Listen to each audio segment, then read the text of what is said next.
Good morning, friends. Mark Holmes here, of course, with my buddy Cowboy. What's up, Joe Boo? As well as Joe Bear in the house. And as always, I want to thank you all for watching, commenting, subscribing, and being part of the Joe Boo Sports Report. Without you guys, as well as you ladies, this literally does not work. So let's get open for business and let's wake up those football gods. Wake up. Wake up. How's everybody doing on this Taco Tuesday? That's right. It's freaking Taco Tuesday on Memorial Weekend. And you know what that means?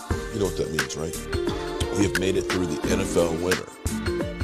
We have made it through the NFL spring. It is now almost summer. That means at the end of this season, we got football back. Oh my goodness. I hope you guys are doing great this morning. I'm actually up here doing my morning video earlier. I've got to go down the country, take care of some business, pay the money for the hearings for the change of zoning for the red brick house. This goes well. Maybe in about a month, we'll actually be working on the red brick house. So you'll actually be able to see a piece of history rebuilt. I can't wait. Shout out to my man, Jet D, who definitely helped to facilitate getting that going. So yesterday, all my troubles seem so far away. And yes, I cannot sing. I cannot carry a tune in a bucket, but you know what? I don't care. I still like it. It makes me happy. Yesterday was Phase 3 OTAs, where we have 9 practices for the Cowboys of a possible 10. Mike McCarthy says he only wants to have 9. That's okay. That's cool. Yesterday was closed to the public and the media and everybody else, but we got leaked out some pictures from yesterday. Today will be different because today the media will be able to be there as part of practice. So I guess yesterday was, we want to make sure everything looks good and everything else before we let the media in, because, you know, they will literally take anything, anybody that might not be quite there at practice or anything like that, and they will blow it up. So the Cowboys probably used yesterday's closed practice as a dress rehearsal for the media that is the Dallas Cowboys, because let's face it, the Cowboys are a media machine. So what we got yesterday was, first we got a few pictures of Dak Prescott, and a Dear Adversity tweet about adversity and things, where Dak's meeting on adversity and basically stared that mother humper down.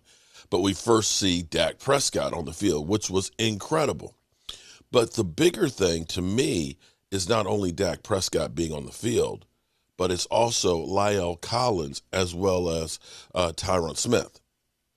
Let's make no mistake about it. You know, I got into some arguments yesterday with some trolls and stuff, and when you listen to the talking heads that tell you that, oh, Dak Prescott, he can't win. Dak Prescott, he's got to get him over the hump. Dak Prescott sucks. But they don't mention then the problems with the defense. And what the trolls will say, oh, you're just trying to deflect him, man. You're just going, Dak is just an average quarterback. Okay.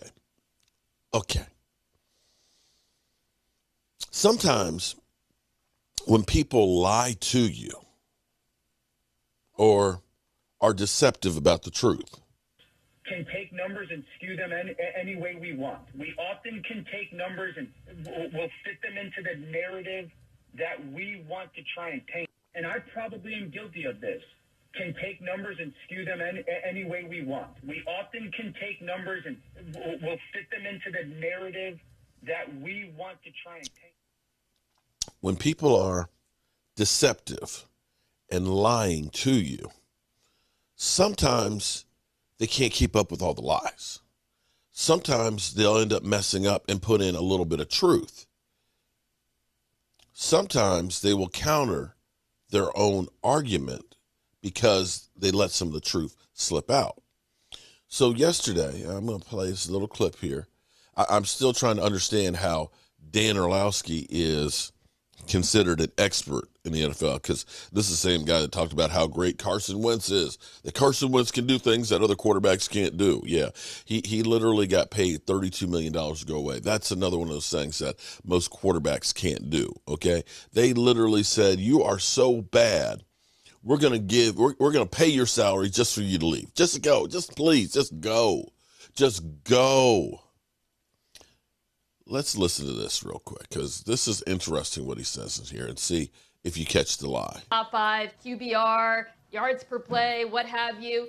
Ezekiel Elliott ranked 34th in yards per carry and led the league in fumbles. So if this defense needs to improve this season, that's an area I would be looking to. Can Ezekiel Elliott live up to his contract, not Dak Prescott?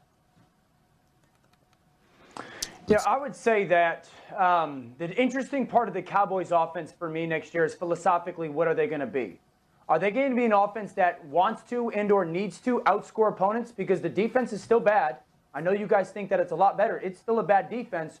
Or is it going to be an offense that wants to complement the defense, maybe get them off the field as much as possible? Because the kind of the difference between those two is to outscore plays to their offensive strength. Throw the ball all over the place, and that's their quarterback and skill position players. To try to complement the defense or keep them off the field to shorten the game is going to have to lean on that run game a little bit. And that means masking a bad offensive line and not playing to your strengths.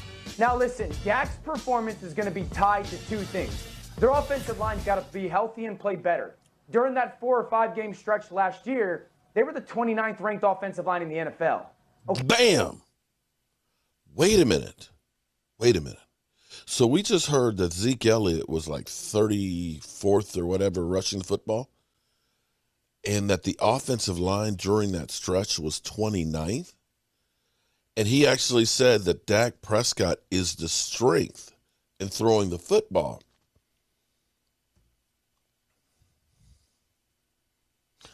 I'm trying to understand the math.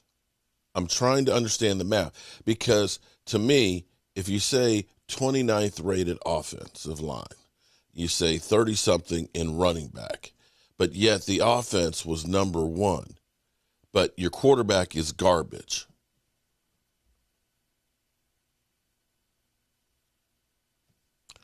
I don't understand. Oh, I say it again. You've been had. You've been took. You've been hoodwinked, bamboozled, led astray, run amok. This is what he does.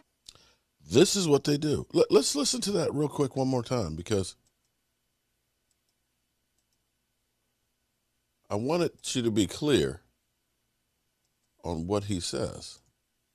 I think part of the Cowboys offense for me next year is philosophically, what are they going to be?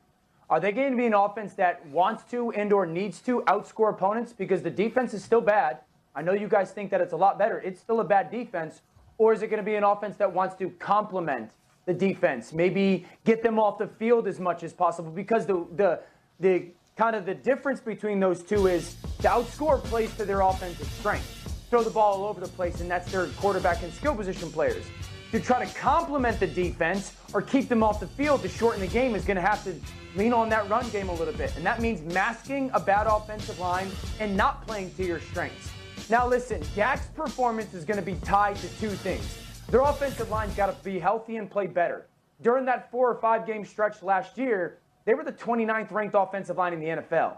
Okay, they have to be better. I know you just paid your quarterback 140 balloons, but you can't put it all on him. Ezekiel Elliott, Mina, to your point, he had 1 explosive play in those 5 weeks. That's wild. This offense never dictated last year. So it's going to be interesting philosophically, because of their defense, how they choose to play and try and win football games. Dan, what would you do philosophically, knowing the talent that you have there, knowing what you have on defense? I mean, they did pick a lot of defensive guys in the draft who are a little bit unproven but still seemingly talented.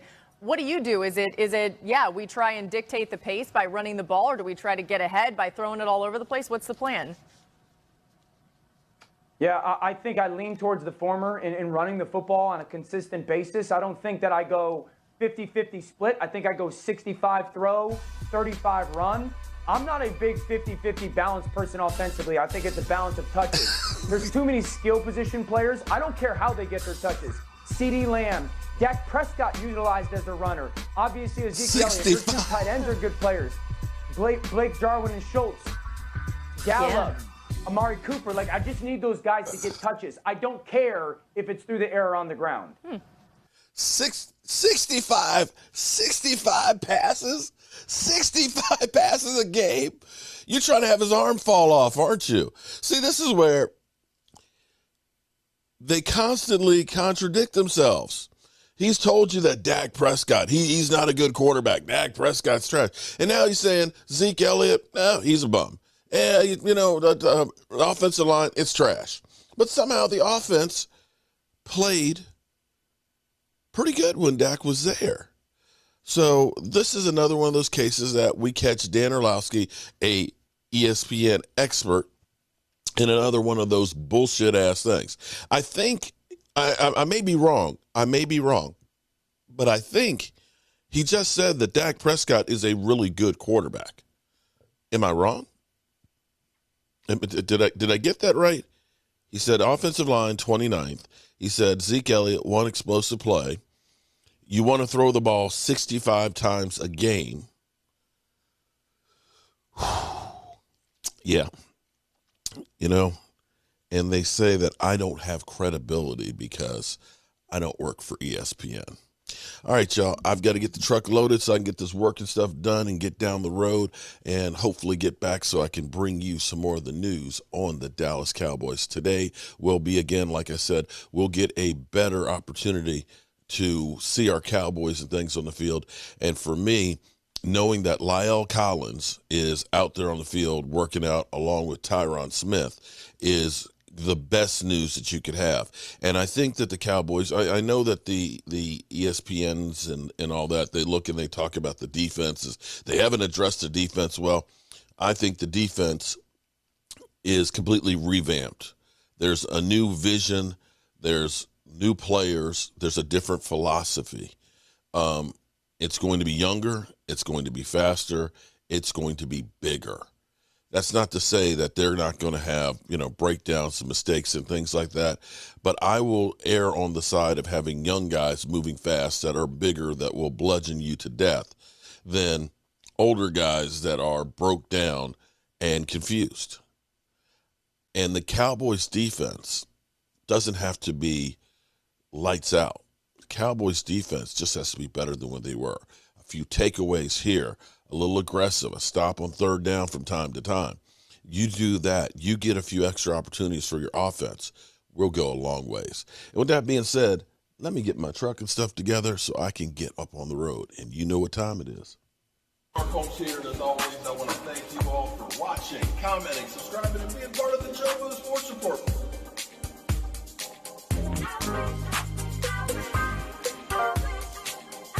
You did one hell of a job, and the only thing else I got to say is, have fun!